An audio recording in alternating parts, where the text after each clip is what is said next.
Hey, what's up, y'all? I'm Jacoby from Papa Roach, and welcome to the Sixth Sense Ask Anything Chat. And before we get into this, I'd like to thank Nikki Sixx and Jen. Thanks for having me. Appreciate it very much. So let's get into this. We're gonna go into the first question. Sasha from Independence. What is your most unusual fan experience? Man, I've had some pretty unusual fan experiences. I'd say the most unusual, most awkward one was we were on tour and we used to check in the hotels underneath our regular names, and I got out of the shower and just drying off, and somebody had knocked on the door. I thought it was my band member, so I opened the door and this person started just flashing pictures of me like, oh my god. I'm standing there like in a towel. I'm like, what are you doing? Shut the door. It's kind of awkward. So yeah, I mean, but there's a lot of cool experiences we have with fans as well. We had a cool one. We had a fan named Diana that made these giant clay figurines of us. Brought them to us today, which is pretty awesome. All right, Julia from Moores. What do you want fans to take from your shows? I think that we want fans to walk away from our shows lifted, buzzed, high, elated. Felt like they just had a blast. You know what I'm saying? I think that what we want from a rock show is our fans to just go buck nutty, and sometimes it takes a little while for our fans to get into it. This is Leslie from Indio. Who's your favorite band out right now? I would say my favorite band out right now, hands down, is probably Bring Me the Horizon. They just released a new record called That's the Spirit, and I love it. I think it's great. They totally flipped it up, evolved, changed, and to my liking. Like, I really like what they're doing, and I think it's fresh. It's big, heavy guitar riffs, but then it's also very reflective and emotive. So great band, great live band too. Aaron from Helsinki. Can't wait for the tour to get here in November. Anything to tell us about how the tour is going so far? This tour is going amazing. It's awesome. Every night, packed houses. Fans are going crazy. We get to play for 75 minutes, which is awesome. So both us and Five Finger both play, an hour and 15 minutes, which is plenty. And we leave it all on the stage, and fans never go home disappointed on this tour. I mean, we're watching the message boards just light up. Fans are really digging what we're doing right now, so I think you guys are in for a treat. Charlotte from Houston. If you could... Okay, that's weird. If you could give your younger self on E piece of advice. Weird. I'll just modify it. Charlotte from Houston. If you could give your younger self a piece of advice looking back, what it would be? I just wouldn't waste my breath on trying to tell the younger me to do something, because the younger me just wouldn't listen. So that's just what's up. I had to learn by my mistakes, you know what I'm saying? That's just kind of been the way I've been. Grace from Detroit. If you could travel in time, Grace from Detroit. If you could travel in time, would you go to the past or to the future? I'd definitely go to the future. I'd go like 150 years ahead to see if humanity is either still here, if we've left and gone to another planet, or if this thing just went up in flames. It'd be interesting. Sunny from Toronto. What song that you didn't write, but Sunny from Toronto. What's a song that you didn't write but wish you had?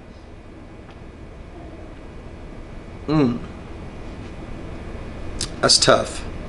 There's a lot of songs out there that I really like that I wish we would have written. Holy Diver, Ronnie James Dio. That would be sick to perform that song every night. Like, it's just got metal fire. I love that song. Addison from London. What was the most challenging part about recording Fear? I'd say the most challenging part about recording the record Fear was being in Las Vegas. I think that was just in the beginning it was the most challenging part, just because it's like that's a city where all my demons live, you know what I mean? And I'm trying to live a new life, you know what I mean? I'm trying not to get into that old way, back into my old wicked ways. And so it's a bit of a challenge to not go fall into those old traps and those old behaviors, but the music is what saved me, to be honest. Like, just getting in that studio and creating, and it became honestly my most favorite recording experiences we've ever had in our time as a band. Britt from Baltimore. Was there ever a time in your career you wish you would have picked a 9-to-5 kind of job? That question was from Britt from Baltimore. Yeah, probably about like 2 weeks ago when we started this tour, I didn't want to be here. Straight up. I didn't want to go on tour. I didn't want to play music. And I think that now I've been out on the tour for a couple weeks and I totally want to be here. It's where I'm supposed to be, and it had nothing to do with the bands or my band. It's just had to do with where I'm at in my personal life and my relationships with my family and the season of life that my family's in right now. It's very hard to walk away from something that I love so dearly as my family to walk and come do this, but then I realized this is my family too. So this is where I'm supposed to be. And so it's just tough, that sacrifice, having to be on the phone, Dad, you know what I'm saying, or FaceTime Dad. It's not the same as just giving your kid a hug and tucking them into bed and doing that stuff. So that's the sacrifice that's tough to deal with. And if I had a 9-to-5 job, I could, I could be around home. But hey, dude, I love my job, so I ain't trying to hate on it, you know what I mean? Okay, Hannah from Long Beach. Hannah from Long Beach. Who were your musical influences growing up? Musical influences for me spanned a lot of different styles. I was into hip-hop music, Wu-Tang Clan, but then I also like Red Hot Chili Peppers, Faith No More.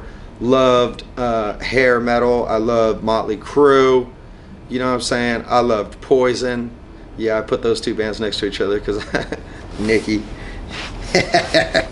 Yeah. Yeah, I loved all kinds of different music. All the way to Social Distortion, to Helmet, and then fell in love with bands like the Deftones and Korn later on. And, I love music, man. If it's good and it inspires me, I'm into it. Sydney from Cleveland. If you could only eat one food for the rest of your life, what would it be? Oh, dang. One food for the rest of my life. Banoffee pie. And I probably wouldn't have that long of a life because I'd die from gluttony. I'd be like 800 pounds in 2 months. It'd be terrible.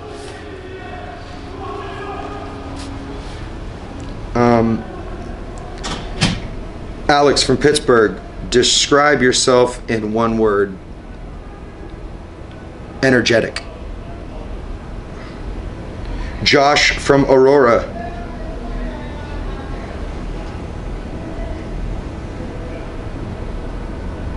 Have you ever taken a new up and coming? Okay. Josh from Aurora. Have you ever taken a new up and coming band under your wing and mentored them? Yeah, we took a band called Die Trying some years ago. I produced the demo, which got them a record deal with Island Def Jam, which they went on to sell a good amount of records for Island Def Jam, and then the band broke up. So we did our best, took them on a bunch of tours, but it didn't pan out for those guys, man. But it was a good run, man. It was fun. It was a good experience. Zach from Bakersfield. What's the best concert each of you have ever been to? Well, there's only one of me, so I would probably say the best concert I've ever been to is probably Deftones at the Cattle Club when I was like 17 years old. I just remember that was like the show that just made me want to start a rock band. I was in the mosh pit, sweating it out, just having a blast, and I left just going, that's what I want to do. I'll be like Chino. But then just becoming like myself. Jack from Detroit. Since you're on Sixth Sense tonight, what's your favorite Motley Crue song? Does the band do any Crue cover songs? No, we've never done a Crue cover song. If we did do a Crue cover song, I think it'd be Too Young to Fall in Love. That's my favorite Motley Crue song, straight up. Too Young to Fall in Love. It's just a banger, dude. Just attitude, style, just savage. Love Motley Crue. Motley Crue is like one of my favorite bands growing up as a kid, so it's kind of interesting to get to know the guys and befriend, Nikki and Tommy and Mick and, those guys. So it's cool, man. We shared the stage with those guys a couple times too, which was awesome. Emma from St. Paul. If you could play one instrument you don't know how to play yet, which one would it be? I'd like to play the piano. I can't play piano. I'm terrible. I like to joke and say I have dicks for fingers, but it just, my hands just, it don't work like that. It's just my voice. That's my instrument, man. Chelsea from Buffalo. How do you keep finding inspiration to write new music? Where do you draw from? I draw from inspiration from life, man. Life just keeps happening. It's one thing that is consistent, is life keeps on happening. Highs, lows, in-betweens, good times, bad times, dark times, painful times, joyful times, and what I learned from that, and I've turned that around and expressed myself in music. I think that it's very cathartic for me. It's a very healthy way to express myself. I don't know what my life would be like if I didn't have music in my life. Like, I joke like rock and roll saved my life, but I really think it did, man. I think it's a thing that, honestly, now I think rock and roll just gives me life. It gives me purpose, you know. So music, man, it's powerful. Jared from Lincoln. Out of all the songs you've written, which means the most to you and why?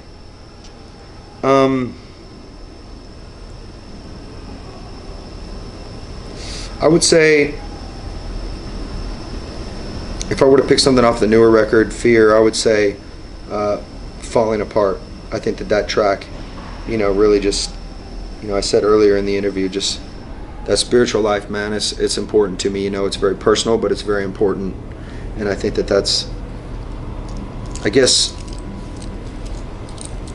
yeah, man, just a powerful song. I just said, tell the fan, you know, I just want you guys to go read the lyrics to that track, man. Just read the lyrics. Powerful track. Mark from Greensboro. Do we see another album coming in the near future? There will be another Papa Roach record, but I don't know when it will be. Lisa from Henderson. What's one of your first bands you've ever gone on the road with? One of the first bands we ever went on the road with was Seven Dust. They took us out on a West Coast leg of their tour, and I remember just, it was a blast, you know what I'm saying? Like, those guys were the big time dudes, and we were going to open shows for them, and I just couldn't believe that we were there doing that. And we rocked it, man. And I remember the guys in Seven Dust, after the first couple shows, they came and, you know, introduced themselves, and it was just cool to meet those guys, because I really looked up to those guys. I love the band, love the music, and now fast forward many years later, we're still really good friends, you know. So it's cool to, I guess, come in as the underdog, you know, and look up to these guys, and then eventually those guys just becoming my good buddies. When I see them, it's like pounds and bear hugs, you know what I mean? Mary from Scottsdale. Describe your perfect Saturday night. Dang, my perfect Saturday night. All right, this is what it is, dude. Madison Square Garden, New York City. My whole family's in town. Sold out rock and roll show. We go eat Mr. Chow's at 5 p.m. Come back. We do the meet and greet. We do a presentation of our double platinum selling record, whatever the hell that record is called. The band gets some double platinum records. And then we play a sold out show to Madison Square Garden. And then I take a helicopter with my wife to a secret location and make love to the wee hours of the morning. And then we take that helicopter back in the morning, take the kids to breakfast. Yeah! Epic life!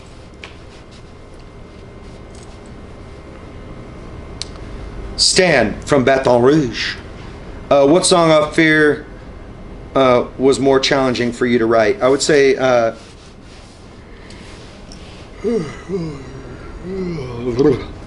dude, fading. Gotta play a rock show. Stan from Baton Rouge. What song off of Fear was the most challenging for you to write? I would say the most challenging track off Fear to write was Gravity.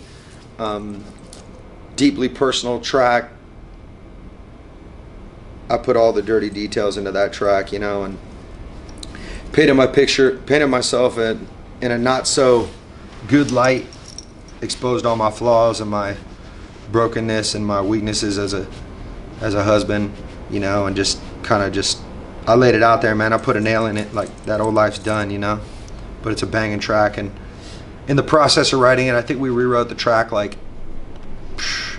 4 or 5 times. So that was quite frustrating, but we didn't give up on it because I was ready to, I'm like, I'm over this track. I don't even want to finish it.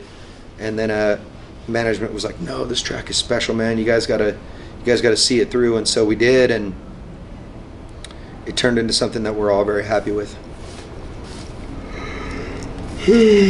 Sorry. They can edit that shit out, right? Kara from Toronto. What was the first big thing you brought? Kara from Toronto. What was the first big thing you bought after you started making money from the band? A car. I remember I bought a BMW 3 Series and I paid cash for it. A $30,000 car. I can't believe it. I was like, 30,000 bucks, dude. Right there on the table. I was tripping. And I drove that car like I stole it, man. I beat that car up so good, man. That was a fun car to have. I wish I still had it. I beat that thing up.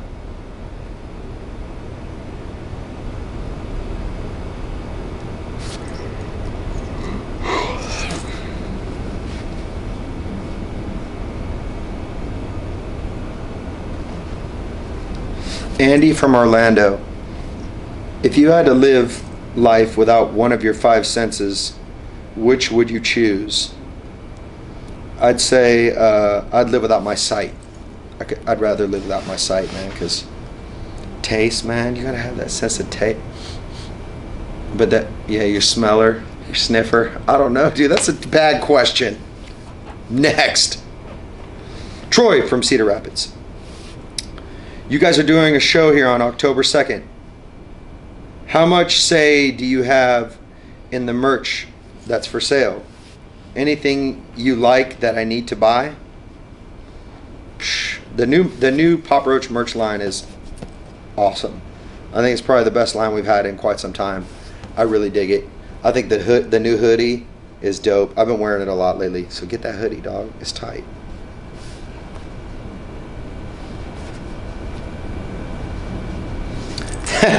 Kent from Spokane. At what moment in your career did you finally feel like you made it? I still haven't had that feeling yet. It's strange. Still don't, I don't know. Still don't feel like I'm there. I don't know if I ever will. It's more of a journey type thing, you know what I mean? Mel from Boise. What made you finally have features on your Records for Fear? I think it's just thinking it was time, you know, time to have different artists appear on the record, and I wanted to do a duet with Maria, and it was the perfect time to do it. She was in the studio across the hall, so I just knock on that door. She came over, checked out the track, loved it, and it was just meant to be, you know what I'm saying? So it was perfect. And then having Royce to 5'9" on it, I'm just a big fan of his, and so I sent him that track Warriors. He dug it, which I was totally blown away. I'm like, you like Papa Roach? He's like, oh yeah, man, y'all was sick. And so I had him feature on the track, and he killed it. And yeah, it was fun, man.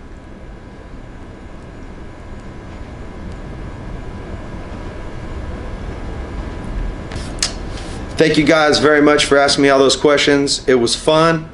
Thank you, Nikki Sixx. Thank you, Jen, for having us. And don't forget, come and see us on the road with Five Finger Death Punch. We're touring out here in America till October 10th, I believe. And then we go to Europe next, Europe and the UK. So we'll see you guys out there worldwide. Papa Roach, Jacoby, I love you. I'm out.